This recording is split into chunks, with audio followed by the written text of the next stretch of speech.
सांख्यिकी क्या होता है, आज हम इसके बारे में बात करेंगे। देखिए बच्चों, जैसे कि आप लोग कक्षा 6 में पढ़ते हो, ठीक है ना। तो आप लोग कक्षा 6 में गणित भी पढ़ते होगे, विज्ञान भी, सामाजिक विज्ञान भी, भूगोल भी, संस्कृत भी, हिंदी भी, इंग्लिश भी, ये सब पढ़ते हो ना। तो ऐसे क्या होता है, सांख्यिकी भी क्या है, सांख्यिकी गणित की एक शाखा है। क्या है, गणित में हम क्या पढ़ते हैं, गणित में रेखा गणित भी पढ़ते हैं, बीज गणित पढ़ते हैं, अंक गणित पढ़ते हैं। तो सांख्यिकी में हम, सांख्यिकी भी क्या है, गणित की एक शाखा, एक भाग है, ठीक है ना। अब देखो इसकी परिभाषा क्या है। सांख्यिकी का संबंध आंकड़ों से होता है। किससे होता है, सांख्यिकी का संबंध किससे होता है, आंकड़े यानी कि डाटा। जैसे कि डाटा क्या होता है, जैसे कि हमें बहुत बड़े बड़े नंबर दिए जाते हैं, नंबर दिए जाते हैं, और नंबरों को हम आसान करने के लिए, नंबरों को आसानी से हल करने के लिए हम किसका उपयोग करते हैं, हम सांख्यिकी का उपयोग करते हैं, ठीक है ना। तो देखिए, सांख्यिकी का संबंध आंकड़ों के एकत्रीकरण, कलेक्शन, प्रस्तुतिकरण को क्या बोलते हैं, प्रेजेंटेशन, और विश्लेषण, एनालिसिस से होता है। ये आंकड़े भौतिक शास्त्र, समाज शास्त्र, मनोविज्ञान इत्यादि किसी भी क्षेत्र से हो सकते हैं, ठीक है ना। ये कहीं से भी लिया सकते हैं, मनोविज्ञान है, रसायन शास्त्र है, मतलब किसी भी क्षेत्र से ये डाटा में लिया जाता है, ठीक है ना। अब देखिए इसे हम कैसे समझे, जैसे हमें बहुत सारे आंकड़े दिए हुए हैं, क्या होता है, देखो गेंदबाज है, ओवर है, मेडन ओवर है, और दिए गए रन है। अब देखो हमें ब्रेकन है, किसका, गेंदबाज का नाम क्या है, ब्रेकन। हमने क्या किया, 10 ओवर लिए, और मेडन ओवर कितने दिए, 3 दिए, और रन कितने दिए, 54। ऐसी कौन है, ईशांत है। ईशांत ने क्या किया, 10 ओवर में मेडन ओवर कितने दिए, 1 दिया, और दिए गए रन कितने, 58 है, ठीक है ना। ऐसे मलिंगा ने 10 ओवर में 2 मेडन ओवर दिए, और दिए गए रन कितने, 61 है, ठीक है ना। अब देखिए बच्चों, ये क्या है, ये एक आंकड़े हैं, क्या है, आंकड़े हैं। इनको हम आसानी से हल करने के लिए हम सांख्यिकी का प्रयोग करते हैं, ठीक है ना। अब देखिए, आंकड़ों की कुछ विशेषताएं होती है। आंकड़े संख्याओं के वे संग्रह हैं जो कुछ सूचनाएं देते हैं। आंकड़े क्या होते हैं, आंकड़े हमें इंफॉर्मेशन देते हैं। जैसे कि ये देख लो, ऊपर वाला हमें क्या दे रहा है, हमें सूचना दे रहा है ना, ओवर कितने, मतलब मलिंगा ने ओवर 10 ओवर में कितने रन दिए, 61 रन दिए, और मेडन ओवर कितने दिए, 2 दिए। तो हमें क्या मिल रहा है, ऐसे में इंफॉर्मेशन मिल रही है, हमें क्या मिल रहा है, सूचना मिल रही है, ठीक है ना। तो ये क्या होते हैं, आंकड़े होते हैं। नंबर 2 क्या, आंकड़े परिवर्तनशील होते हैं, मतलब आंकड़े बदलते रहते हैं। जैसे कि मान लीजिए किसी दुकानदार ने आज के दिन 100 रुपए की बिक्री की, आज के दिन 100 रुपए की बिक्री की, कल 200 की, परसों 300 की। तो क्या हो रहा है, आंकड़े परिवर्तन हो रहा है ना, बदलते रहते हैं, कभी ज्यादा कभी कम। तो क्या होते हैं, आंकड़े परिवर्तनशील होते हैं, ठीक है ना। अब थर्ड वाला है, सजातीय आंकड़े होने पर ही तुलना करके निष्कर्ष निकाले जा सकते हैं। यानी सजातीय मतलब क्या होता है, एक जैसे आंकड़े। जैसे कि किसी बच्चे के विज्ञान में 40 नंबर आए, किसी बच्चे के विज्ञान में कितने नंबर आए, 40 नंबर आए। जैसे मान लो कोई सीमा नाम की लड़की है, ठीक है ना, उसके विज्ञान में कितने नंबर आए, उसके विज्ञान में नंबर आए 40। सीमा नाम की लड़की के विज्ञान में कितने नंबर आए, 40। कोई राधा नाम की लड़की है, उसके विज्ञान में नंबर आए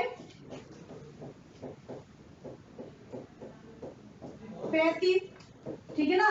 अब देखिए बच्चों, इसमें क्या होता है, सजातीय आंकड़ों में विज्ञान का विज्ञान से ही करेंगे, विज्ञान का गणित से नहीं कर सकते। तुलना विज्ञान की हम विज्ञान से करेंगे, हम विज्ञान की तुलना हम गणित से नहीं कर सकते। तो ये होता है आपका सजातीय आंकड़े। अब नेक्स्ट क्या है, नेक्स्ट है हमारा, आंकड़े सदैव संख्यात्मक राशि में होते हैं। आंकड़े किसमें होते हैं, हमेशा संख्यात्मक राशि में ही होंगे, ठीक है ना।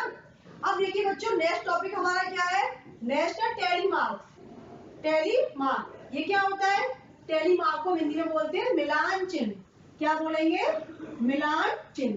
तो देखिए बच्चों, इसे हम कैसे करते हैं, जैसे कि टैली मार्क क्या होता है, देखो जैसे कि कोई 5 नंबर है, 5 है, तो अब इसमें क्या करते हैं, 1 2 3 4 5, 5 लाइन नहीं खींचेंगे, क्या करेंगे इसमें हम, देखो 1 2 3 4, तो ये 5, इसको हम काट देंगे, तो क्या हो गया, टैली मार्क हो गया। तो कितना करेंगे हम, 1 2 3 4 5, ठीक है ना। तो ये हो गया आपका टैली मार्क। जैसे कि नंबर ले लिए 10, 10 नंबर लेंगे तो क्या करेंगे इसे? 1 2 3 4 5, 4 5। दोबारा देखिए, देखो 1 2 3 4, फिर 5 के में से काट देंगे तो कितना हो गया? 5 हो गया। को क्लास 6 की मैथ का एक्सरसाइज 4A, सांख्यिकी का एक्सरसाइज 4A, अभ्यास 4A कराऊं, ठीक है ना। इसमें हम सबसे पहले क्वेश्चन देखते हैं। किसी मोहल्ले में 10 परिवारों में सदस्यों की संख्या निम्नवत ज्ञात की गई है, ठीक है ना। 6 8 3 2 4 5 9 7 3 6। तो क्या करना है हमें? आंकड़ों को आरोही क्रम में लिखना है। आंकड़ों को आरोही क्रम में व्यवस्थित कीजिए। तो देखिए इसमें कैसे करेंगे? आरोही अवरोही क्रम मैंने आपको पहले बताया था क्या होता है। आरोही मतलब सबसे छोटा, फिर उससे बड़ा, फिर उससे बड़ा, फिर उससे बड़ा, ऐसे चलता है, ठीक है ना। तो हम क्या लिखेंगे?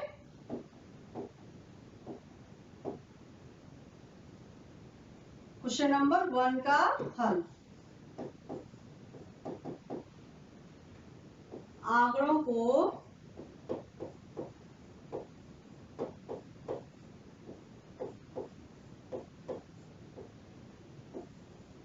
आरोही क्रम में व्यवस्थित करने पर,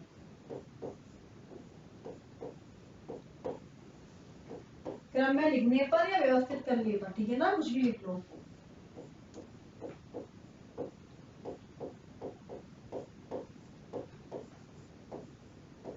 तो कैसे लिखेंगे? देखिए 6 8 3 2 4 5 9 7 3 6। सबसे छोटा क्या है इसमें? सबसे छोटा 2 है, तो हम क्या लिखेंगे? सबसे पहले 2, फिर 3 है। अब देखो 3 कितनी बार है? एक बार 3 आ गया, फिर 2 बार 3, तो 3 2 बार लिख जाएंगे, ठीक है ना। 2 3 3, फिर क्या है? फिर 4 है, 4 लिख लो, फिर 5, ठीक है ना। फिर क्या है? 6, 6 कितनी बार है? 6 2 बार, 6 हम 2 बार लिख लेंगे। अब देखिए क्या है? 6 के बाद क्या बचा? 7, 7 एक ही बार है तो एक बार लिख लो। फिर क्या है? फिर 8 है, 8 लिख लो। फिर क्या है? 9, तो 9 लिख लिया। अब नंबर देखो कितने? 1 2 3 4 5 6 7 8 9 10। 1 2 3 4 5 6 7 8 9 10, ठीक है ना। तो ये हो गया आपका आरोही क्रम में व्यवस्थित, ठीक है ना। अब सेकंड बिल्कुल ऐसा ही है, सेकंड मैंने छोड़ दिया है, वो आप लोग खुद करना, ठीक है ना। अब क्वेश्चन नंबर 3 देखिए। किसी कक्षा की 10 बालिकाओं के प्राप्तांकों का प्रतिशत निम्नवत है: 67 55 57 42 73 75 62 61 74 33। तो इन आंकड़ों को हमें किसमें करना है? इन आंकड़ों को हमें अवरोही क्रम में लिखना है, ठीक है ना। तो लिखिए अवरोही क्रम में क्या? क्वेश्चन नंबर 3 अवरोही क्रम में कैसे लिखेंगे? देखो सबसे पहले क्या है? सबसे बड़ी संख्या छांटेंगे। सबसे बड़ा नंबर क्या है इसमें? 67 55 57 42 73 75। सबसे बड़ा नंबर क्या है? 75, तो हम क्या लिख देंगे? 75, ठीक है। अब ये देखो 75 कितनी बार है? एक ही बार है तो हमने एक बार लिख दिया, ठीक है। अब क्या है? अब 74, 74 लिख लिया। 74 देखो कितनी बार है? 74 भी एक बार है। अब क्या है? 74 के बाद क्या है? 73, 73 लिख लिया। 73 कितनी बार है? 73 भी एक बार है। अब 73 के बाद क्या है? 67, 67 से बड़ा कोई है तो लेंगे ना, 67 लिख लिया। फिर क्या है? 67 से छोटा 62, फिर 61। अब क्या है? 61 से छोटा 57, उससे छोटा 55,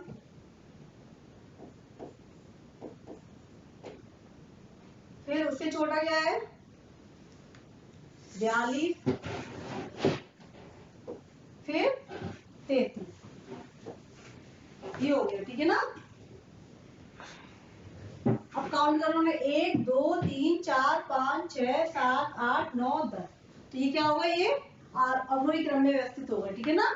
अब क्वेश्चन नंबर 4 देखिए, 4 क्या कह रहा है,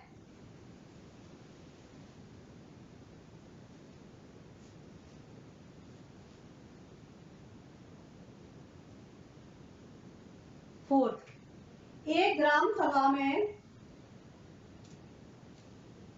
सभा में मनरेगा योजना के अंतर्गत 20 व्यक्तियों द्वारा एक माह में किए गए कार्य के दिनों की संख्या प्रति व्यक्ति निम्नवत है, ठीक है ना।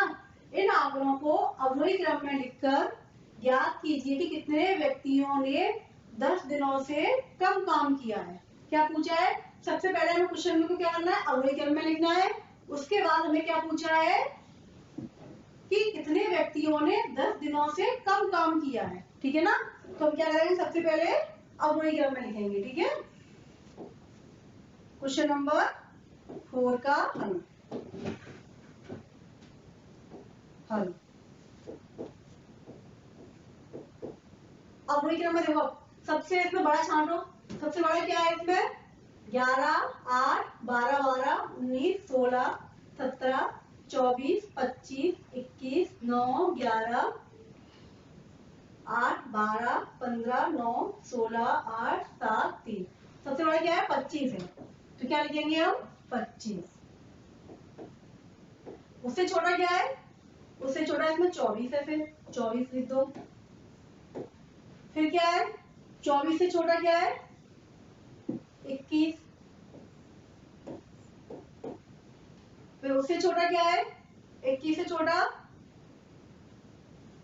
17,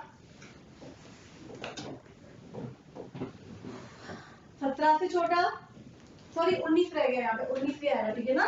21 से छोटा क्या है 19, 19 फिर 17, फिर क्या है फिर 16, ठीक है। अब 16 से छोटा क्या है, 16 कितनी बार है, 16 दो बार है, तो 2 बार लिख दो, ठीक है। फिर 15, 15 एक ही बार है ना, 15 लिख दो। फिर क्या है 15 से छोटा 12, 1 2 3, 12 कितनी बार है 3, तो 12 को हम 3 बार लिखेंगे, 12 12 12, ठीक है ना।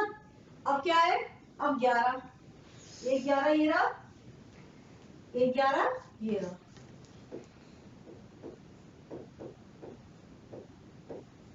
ठीक है। 11 हो गया, 11 कितनी बार हो गया 2 बार हो गया। अब क्या है, अब देखिए 9 तो है नहीं है इसमें, 9 है, एक 9 ये रहा और दूसरा 9 ये रहा, तो 9 लिख दो। अब क्या है 8, एक 8 ये रहा और दूसरा 8 ये, तीसरा 8 ये,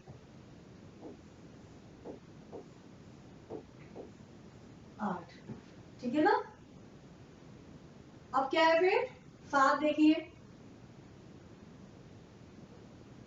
7 ये रहा एक, तो 7 लिख दो। फिर क्या रह गया 7 के बाद 17 है, 3,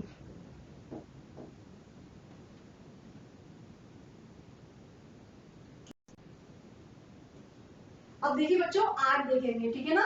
8 कितनी बार है 1 2 3, तो हम 8 को हम 3 बार लिखेंगे, 1 2 3, ठीक है, ये हो गया। अब 7 की बारी है, अब 7 देखो कितनी बार 7 है, 7 एक बार, तो हम 7 को हम 1 बार लिखते हैं, ठीक है ना। अब 7 से छोटा क्या है 5, 5 नहीं है, 4 भी नहीं है, तो हम क्या लिखेंगे 3। अब अब पहले काउंट कर लो, ठीक है ना। ये कितने हैं? 1 2 3 4 5 6 7 8 9 10 11 12 13 14 15 16 17 18 19 20। 1 2 3 4 5 6 7 8 9 10 11 12 13 14 15 16 17 18 19 20, ठीक है ना। अब काउंट करने से ये कि हमारा सवाल बिल्कुल सही है, ठीक है ना। अब देखिए इसमें क्या पूछ रहा है, इसमें हमने अगले क्रम में तो लिख दिया। अब क्या पूछ रहा है, अब नेक्स्ट बात क्या पूछ रहा है, ये पूछ रहा है कि कितने व्यक्तियों ने 10 दिनों से कम काम किया। 10 दिनों से कम काम कितने व्यक्तियों ने किया है? 1 2 3 4 5 6 7। 7 व्यक्तियों ने 10 दिनों से कम काम किया है। ये 9 दिन काम किया है, ये भी 9 दिन, 8 दिन 8 दिन 8 दिन और 7 दिन और 3 दिन। तो क्या लिखेंगे हम? 7 व्यक्तियों ने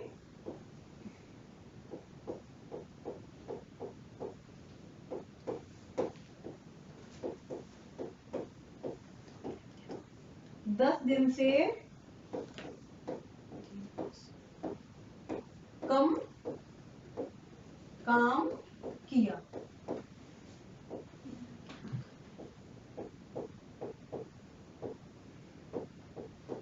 एक 2 3 4 5 6 7, तो ये हमारा हो गया आंसर, ठीक है ना। तो बच्चों आपकी ये एक्सरसाइज पूरी कंप्लीट 4B सांख्यिकी के क्वेश्चन सॉल्व कराऊंगी, अभ्यास 4B।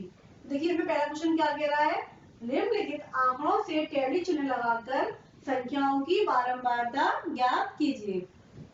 तो मेरी संख्याओं की क्या करनी है? बारंबारता ज्ञात करनी है। देखिए सबसे पहले हम क्या बनाएंगे, सबसे पहले हम एक सारणी बना लेंगे, उसमें हम लिखेंगे क्रम, संख्या, टेढ़ी चिन्ह और बारंबारता। अब देखिए इसमें क्रम में सबसे पहले लिख लेंगे हम 1 2 3 4 5 6, ऐसे लिख लेंगे, क्रम डालते जाएंगे। अब देखिए 5, सबसे पहले नंबर क्या है? 5। 5 कितनी बार आ रहा है? 1 2 3, तो हम 3 डंडे खींच देंगे, ये हो गया टेढ़ी चिन्ह, ठीक है ना। और बारंबारता की 3, ठीक है ना। अब क्या है? संख्या 6, 6 कितनी बार आ रहा है? 1 2, 2 बार, ठीक है। अब क्या है? 8, 8 कितनी बार आ रहा है? 1 2 3, 3 बार। 8 कितनी बार आ रहा है? 3 बार, ठीक है। अब 13, 1 2 2 बार। अब क्या है? 8 हो गया है, 5 हो गया है, 14, 14 कितनी बार आ रहा है? 14 एक बार आ रहा है, ठीक है ना। ये हो गया। अब क्या है? 11, 11 कितनी बार आ रहा है? 1 2 3,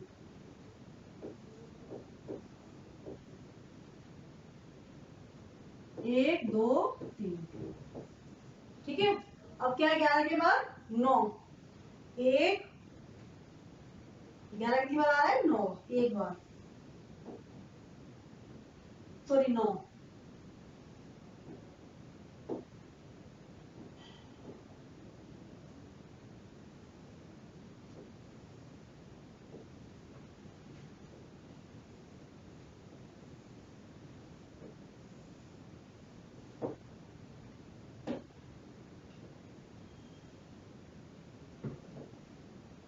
अब क्या लिखेंगे?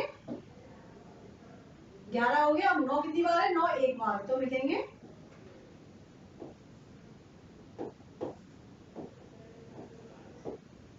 7 नंबर पे 9 एक बार, तो 9 को हमने एक बार लिख दिया, टेढ़ी चिन्ह हो गया 1, ये ठीक है ना। अब क्या बचा? अब सारे नंबर अपने हो गए, ठीक है ना। 5 हो गया, 6 8 13 14 11 9, ठीक है ना। अब क्या करेंगे बच्चों? देखो अब इसे हम बंद कर लेते हैं, ठीक है ना। अब ये बारंबारता सबको क्या कर लेंगे? जोड़ लेंगे। क्या करेंगे? सबको जोड़ना है। 3 2 5, 5 3 8 9 10 11 12 13 14 15, तो क्या आंसर आ गया इसका? तो यहाँ लिख देंगे हम 15। तो ये होगी इसकी 12 मात्रा कितनी हो गई? 12 मात्रा इसकी 15 हो गई, ठीक है ना। तो ये आपका हो गया आंसर। अब बच्चों क्वेश्चन, अगला क्वेश्चन देखिए। अगला क्वेश्चन क्या है?